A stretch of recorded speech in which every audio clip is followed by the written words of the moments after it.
Media के साथ ही आए और जो इस समय का जो बजट सत्र रहा, उस बजट सत्र के अंदर जो घटनाएं हुई हैं और उस घटना को जिस तरह से तमाम मीडिया के साथियों ने और तमाम आम जनमानस ने जिन चीज़ों को जो वास्तव में लोगों की जो पीड़ा है, जो दर्द है, उसको लोगों ने एहसास हुआ, लोगों को उसकी अनुभूति हुई है।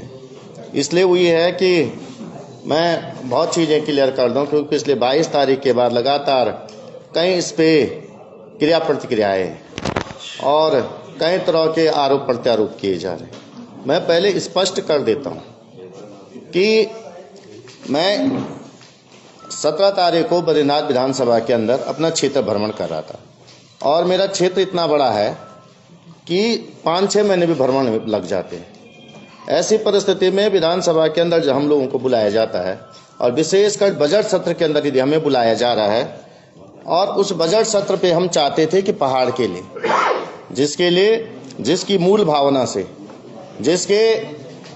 जिसके उद्देश्य के लिए लोगों ने अपनी शहादतें दी, अपना जीवन दिया, हमारी माँ बहनों ने अपना मान सम्मान तार किया और उसके बाद ये राज्य बना, उसको लेके मेरी पीड़ा थी और मैंने उन चीज़ों को लेके बात की।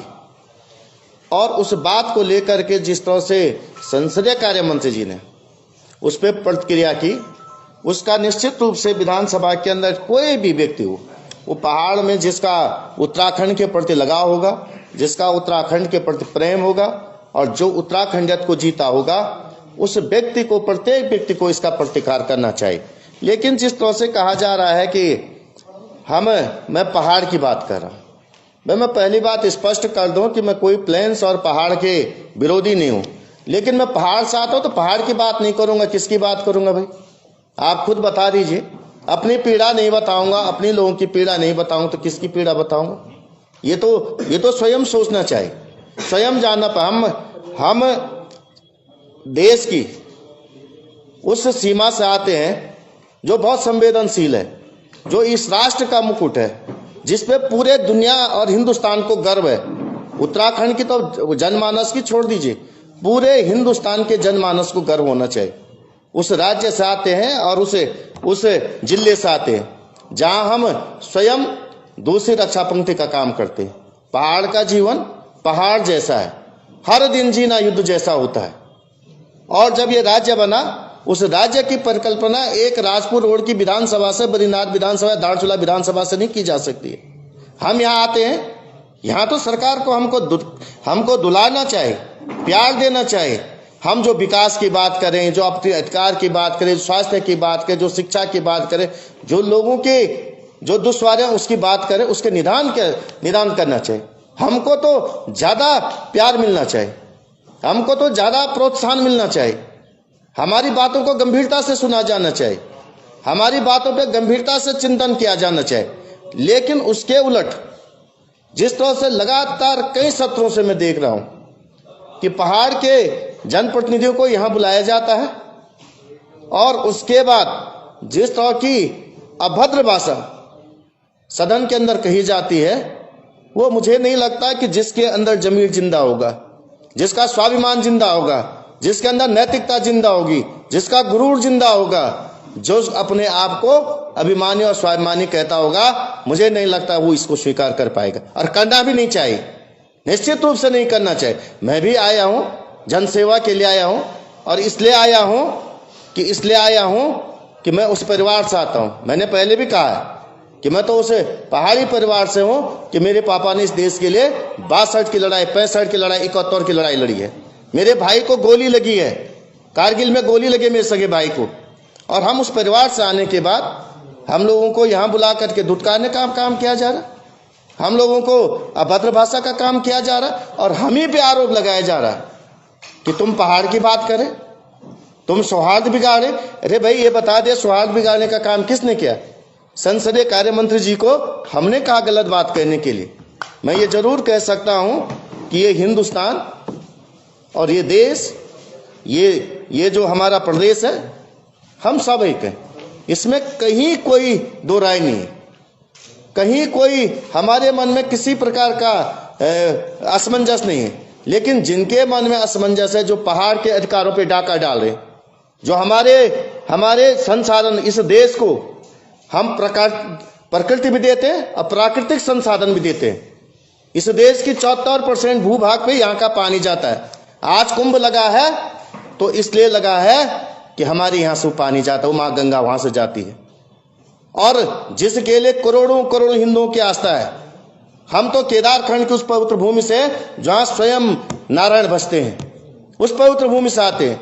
मैं तो बार बार कह चुका हूं और मैं मीडिया को भी कह रहा हूं, लोगों को पता होना चाहिए कि उसी भूमि में 18 पुराण लिखे गए, श्रीमद् भागवत लिखी गई, महाभारत लिखी गई, माँ अनसुईया है, माँ गंगा हर कंकण भगवान शंकर है, हर धारा माँ गंगा है। और ऐसी पवित्र धारा से जो इस देश को ग्रीन जोन भी दे रही, जो इस देश को पानी भी दे रही, जो संसाधन भी दे रही, उस छोटे से भौगोलिक भूभाग पे जहां हमारा जीवन इतना मुश्किल है, उसकी हम बात करें तो इन लोगों को वो भी पच नहीं पा रहा। इन लोगों को इनके पेट में क्यों मरोड़ है भाई?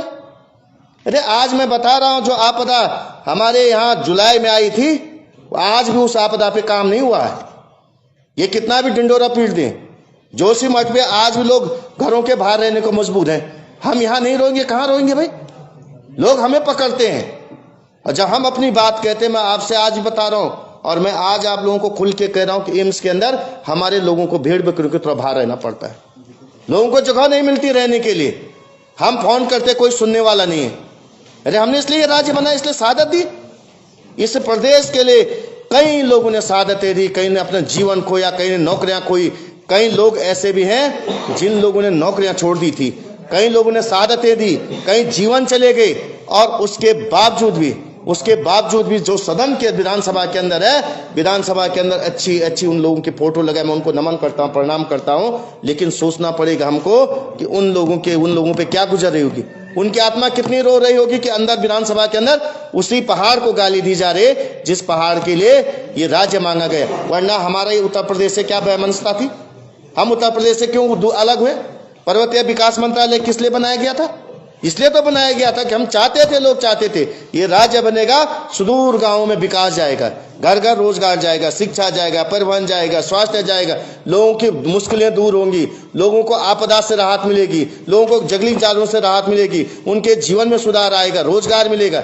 लेकिन इसके बजाय उन शहीदों की बातें, उन शहीदों की शहादत को आज जो तार करने का काम करें, मुझे नहीं लगता कि एक भी उत्तराखंडी, चाहे वो कहीं भी रहता है, इस देश की भूमि में कहीं भी रहता हो, वो कभी स्वीकार नहीं करने वाला। मैं आज आप लोगों को बता रहा हूं, और करना भी नहीं चाहिए। इस तरह की बातें, इस तरह की मानसिकता को यदि प्रतिकार नहीं किया जाएगा, ये इस प्रदेश के लिए अभिशाप बन जाएगा, ये इस प्रदेश के लिए नासुर बन जाएगा, कैंसर बन जाएगा। और हम इसलिए भी कह रहे हैं कि इन्होंने कहा बजट इतना बड़ा हो गया। अरे मैंने कहा बजट बड़ा और छोटा होने का मामला नहीं है, बात ये पूछिए हमारे हिस्से में क्या मिल रहा है, हमें क्या मिला उस बजट में। अगर हम ये पूछ रहे हैं तो क्या बुरा पूछ रहे हैं? हमारे 4 धाम से सबसे ज्यादा तीर्थाटन और पर्यटन आता है, सबसे ज्यादा रोजगार मिलता है। ये जोशीमठ के रहने वाले व्यवसायी परेशान है, खच्चर घोड़े वाले आपने, मैं बता रहा हूं, आप इसको भी नोट कर दीजिए कि ये जो बातें कह रहे हैं, केदारनाथ के अंदर जो खच्चर और घोड़े वाले हैं, वो जम्मू कश्मीर के लोग हैं। वहां जम्मू के खच्चर घोड़े, क्या पहाड़ का खच्चर घोड़ा नहीं चल सकता वहां? मैं ये पूछ रहा हूं, उसमें क्या दर्द है इनको? क्यों हमारे लोगों को वरीयता नहीं दी जा रही? स्टेशन के नाम पे परेशान करने का काम जो किया जा रहा है, हरिद्वार के अंदर से लोगों को रहता डाइवर्ट करने का। हम चाह रहे पूरा प्रदेश विकास करे, सब जगह यात्रा जाए, लेकिन इस कीमत पे नहीं कि पहाड़ की यात्रा को डिस्टर्ब करके यात्रा और जगह ले जाए। ये मैं कहना चाह रहा हूं। मैं ये कहना चाह रहा हूं कि हमारे टैक्सी वाले, व्यवसाय वाले, होटल वाले, नौजवान साथी और तमाम जो लोग हैं जो स्वरोजगार से जुड़े हुए तीर्थाटन पर्यटन से, उनको डिस्टर्ब करने का काम लोगों ने अपने छोटे छोटे ढाबे लगा रखे, अपने टेम्परेरी शेड लगा रहे, उनको तोड़ने का काम किया जा रहा है। फॉरेस्ट के द्वारा नोटिस आ रहे हैं, लोगों को डिस्टर्ब कर रहा है। लोग अपनी चाय की दुकान नहीं खोल पा रहे, अपनी ठेली नहीं लगा पा रहे, अपना कहीं पे स्वरोजगार नहीं कर पा रहे। और हम कह रहे हैं कि हम इस प्रदेश में इन्वेस्टमेंट समिट की बात करें, हजारों रुपया खर्च कर रहे हैं, और जो स्वरोजगार की ओर जा रहे हैं उन लोगों को रोजगार देने का काम नहीं किया। ये पीड़ा हमारी है। मैं आज भी आप लोगों को बता रहा हूं कि आप लोगों से कह रहा हूं कि मैं आज लखपत बटोला है, और जिस तरह से मेरे प्रदेश के लोगों ने, जिस तरह से तमाम लोगों ने इसको समझा, इस भावना को समझा, जिस भावना के लिए प्रदेश बना था, जिस उद्देश्य के लिए प्रदेश बना था, उस उद्देश्य को लोगों ने समझा है। लोग चुप बैठने वाले सरकार को सोचना पड़ेगा कि पहाड़ के अधिकार, पहाड़ के हक मिलने चाहिए। माँ गंगा का जो उद्गम स्थान है, तो माँ गंगा के उद्गम स्थान के संरक्षण संवर्धन के लिए क्या किया जा रहा है? 4 धाम है, तो 4 धाम को सुचारू रूप से करने का क्या काम किया जा रहा है? जिस संस्कृति पे, जिस सनातन संस्कृति पे जो हम भरोसा करते, जो सनातन काल से जो हमारे सनातन परंपराएं हैं, उन परंपराओं के रखरखाव के लिए हम क्या कर रहे हैं? हम क्यों उन परंपराओं का आज कमजोर करने का काम करें? मैंने तो ये भी कहा, और मैं आज भी कह रहा हूं कि आज जो हमारा 2016 में राज्य गीत, पहला ये राज्य है जिसका राज्य गीत अपना स्वयं का आज तक भी कहीं गाया नहीं जाता है। हमें विधानसभा के अंदर हम पहाड़ी में नहीं बोल सकते, हम कुमाऊनी में नहीं बोल सकते, स्थानीय भाषा में नहीं बोल सकते।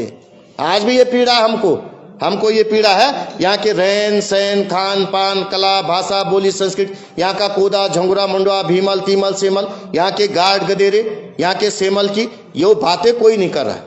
यहाँ की उत्तराखंड की संस्कृति को उसको दफन करने का काम किया जा रहा, उसको दबाने का काम किया जा रहा, और जब कोई व्यक्ति उसको उठाना चाह रहा है तो उसका दमन करना चाह रहा है।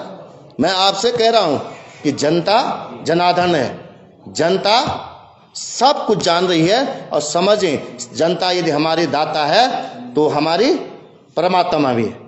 और मैं आपको बताता हूं कि जनता, इस जनता की अदालत में ये बात है, और लोगों को, सरकार को ये तय करना पड़ेगा कि वास्तव में जो अवहेलना हो रही, जो परसिमन की बात की जा रही। मेरे चमोली में 3 विधानसभाएं थी। मैं आपको बताना चाह रहा हूं, आज भी समझ लीजिएगा कि इतनी छोटी छोटी विधानसभा, हरिद्वार इतनी छोटी से एरिया में आता है।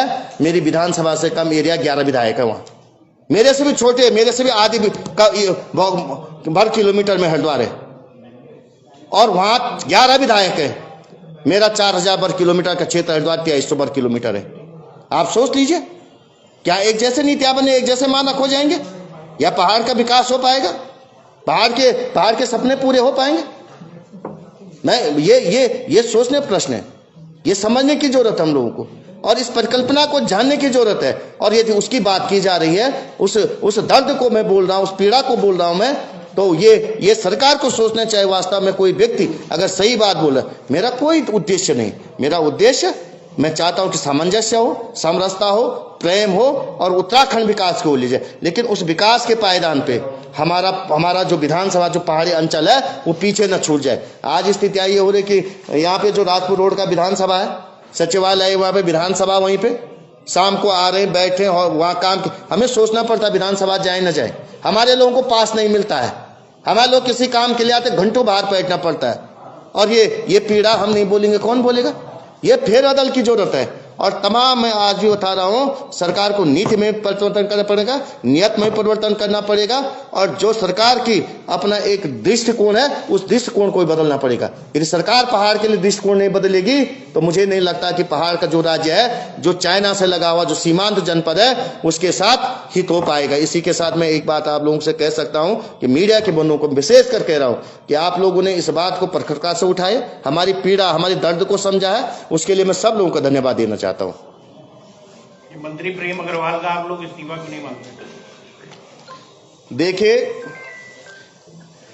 जिन्होंने ये बात कही है, मैं आज भी कह रहा हूं कि द्रौपदी का चीरहरण में दुशासन ही केवल दोषी नहीं था, जो मौन बने थे वो भी दोषी थे। और मैं आज बता रहा हूं कि सदन में जो मौन थे, जिनका व्यवहार खराब है, वो तो सभी जानते हैं, और कई बार ये आरोप लगे। लेकिन जो प्रतिनिधित्व पहाड़ के लोग करते हैं, जो चाहे यहां से भी करें पहाड़ का प्रतिनिधित्व पहाड़ के नाम पे, उनको सोचना पड़ेगा वो मौन क्यों थे वहां। मैं तो चाह रहा हूं उनको बताना चाहिए कि उनकी मौन स्वीकृति क्यों थी इस गाली में, और उन्होंने किसी ने एक ने शब्द नहीं कहा। पवार जी, ये सोचने वाली बात है।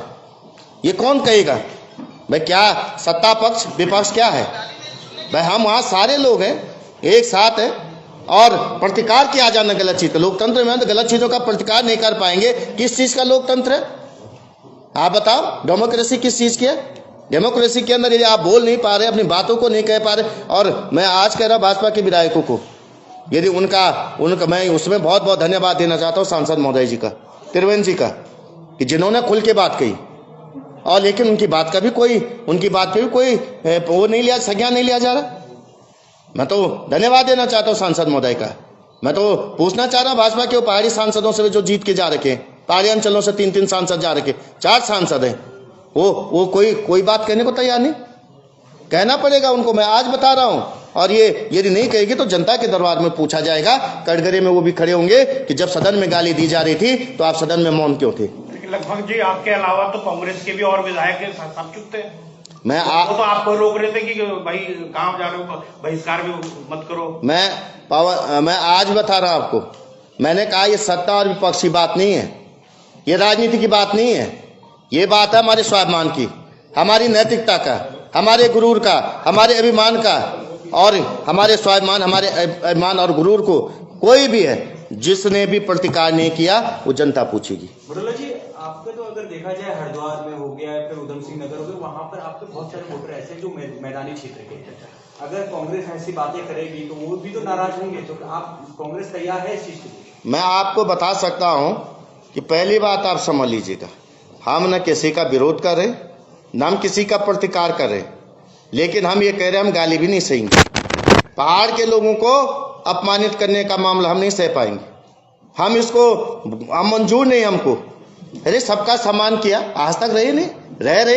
हमने कहा विधानसभा के संसदीय कार्य मंत्री जी का काम होता है कि विधानसभा को सुचारू चलाना, यदि गतिरोध होता है उसको दूर करना, और उस विधानसभा में सबका साथ हो और सबकी बात सुनी जाए। ये लखपत बुटवाल ने तो कहा गतिरोध कीजिए, हमने तो नहीं कहा कि हमको गाली दीजिएगा, और गाली सुनने के लिए जा रखे हम वहां। हम ये पूछ रहे हैं कि मैं यही तो कह रहा हूं हम गाली सुनने गए हैं वहां, ये तो सवाल है। और मैं तो आज भी कह रहा हूं, मैं ये पहाड़ और मूल की बात जो लोग कह रहे बार बार, मैं ये कह रहा हूं कि हमने कोई पहाड़ और मैदान की बात नहीं, बात यह है स्वाभिमान सबका है, और जो हक है वो तो उत्तराखंड के अंदर, मैं एक छोटा सा उदाहरण बता रहा हूं, 350 किलोमीटर के आसपास मेरी विधानसभा है, की लंबाई मेरी विधानसभा 350 किलोमीटर है। भाई एक चीज बताओ, हमको क्या सुविधाएं मिलती है? मैं आपसे बता रहा हूं, और 4000 वर्ग किलोमीटर है, यहाँ की विधानसभाएं 150-200 वर्ग किलोमीटर की है। जब तक पहाड़ी राज्यों में इसी तरह का एक समान वो रहेगा और इन चीजों को सरकार नीति नियत तय नहीं करेगी तो चीजें बैलेंस नहीं हो पाएंगी। हम उसी की तो बात करें, और आज तो इसलिए कहा हमने कि मैंने उसी हक की बात कही थी। मैं तो जब फ्राइडे को माननीय मंत्री जी से मैं यही बातें कह रहा था कि हमारे साथ ही अन्याय और सरकार क्या कर रही, मैंने तो यही तो पूछा उनसे, मैंने कोई शब्द तो कही नहीं उनसे, ना हमने कोई अभद्रता की, लेकिन ये जरूर हमने कहा कि जो उन्होंने जो शब्द कहे हैं वो शब्द चाहे सत्ता पक्ष हो विपक्ष हो किसी को सहना नहीं चाहता। प्रेस वार्ता में आपने जितना भी हुआ है उसमें ऐसा लगता है कि आज भी 25 बरस गुजरने के बाद पहाड़ की उपेक्षा के शिकार है, कि कई बार आपने अपने इसी प्रेस वार्ता में घोर उपेक्षा है, घोर है। पहाड़ का जो भी पहाड़ की उपेक्षा है वो घोर है। आप आके देखिए, मैं आज ही बता रहा हूं, आप आके देखिए, एक दिन ये कैमरा लेके पहाड़ में जाइए, पहाड़ के जी मैंने कहा हर दिन युद्ध लड़ता पहाड़ का आदमी, पहाड़ का जीवन पहाड़ समान है। और मैं आपको बता रहा हूं पहाड़ का आदमी बहुत स्वाभिमानी भी है, बहुत मान सम्मान के साथ सीधा है, वो सच्चा है, निडर है, और पहाड़ का आदमी टूट सकता है, झुक नहीं सकता है। महेंद्र भट्ट जी कह रहे हैं कि कांग्रेस जिस तरह की स्थिति पैदा कर रही है आने वाले दिनों में बहुत पछताएगी, उत्तराखंड के लिए नुकसान होगा। उत्तराखंड की यदि बात की जा रही ना, तो मैं आपसे कह रहा हूं माननीय प्रदेश अध्यक्ष जी भी उसी पहाड़ से आते हैं, माननीय प्रदेश अध्यक्ष जी भी मेरी विधानसभा से, मैं आपको ये बता देता हूं, और 2 बार वो वहां से विधायक भी रहे हैं। मैं आपको ये बता रहा हूं कि कांग्रेस और भाजपा की बात नहीं है, बात अधिकारों की है।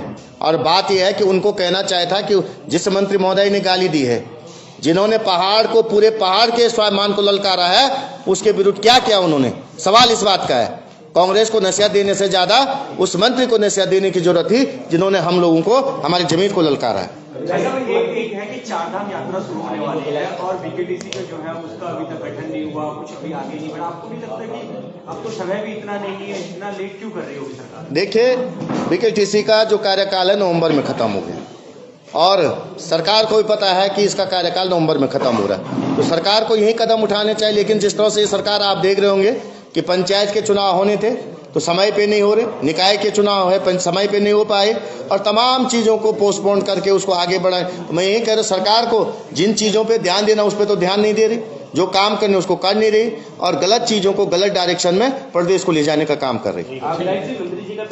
उत्तर प्रदेश और उत्तराखंड की तमाम छोटी बड़ी खबरों के लिए देखते रहिए समाचार उत्तर प्रदेश उत्तराखंड, खबरों की दुनिया। जुड़ने के लिए चैनल को सब्सक्राइब करें और लेटेस्ट न्यूज़ अपडेट के लिए बेल आइकन दबाएं।